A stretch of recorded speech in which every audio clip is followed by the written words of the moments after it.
नमस्कार, पुन्हा एकदा आपले स्वागत आहे. कर्मचाऱ्यांसाठी आनंदाची बातमी. कर्मचाऱ्यांना जानेवारी 2026ची DA वाढ 7व्या वेतन आयोगातील सर्वात कमी वाढ असणार.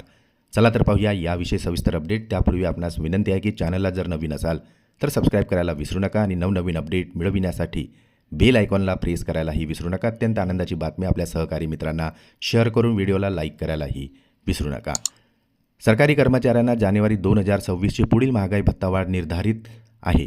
सदर महागाई भत्ता वाढ ही जुलै 2025 ते डिसेंबर 2025 या कालावधीमधील निर्देशांकांच्या आधारे ठरवली जाणार आहे. जुलै 2025 ते सद्यस्थितीपर्यंतचा ऑल इंडिया ग्राहक निर्देशांकांचा विचार केला असता निर्देशांकामध्ये मोठी तफावत दिसून येत नाही. त्यामुळे आता महागाई भत्त्यामधील वाढ ही कमी असणार आहे.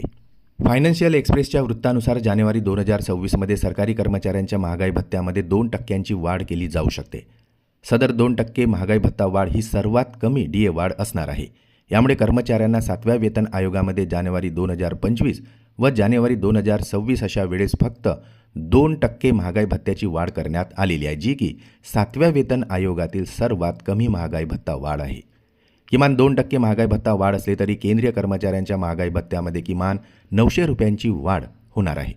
सदर महागाई भत्ता वाढ अधिकृत घोषणा ही पुढच्या महिन्यामध्ये केली जाण्याचीही दाट शक्यता आहे. ऑल इंडिया ग्राहक निर्देशांकांचा विचार केला असता निर्देशांकामध्ये किरकोळ स्वरूपातील चढ उतार होताना दिसून येत आहे. यामुळेच आता सदर DA वाढ ही 2% पर्यंत वाढू शकणार आहे.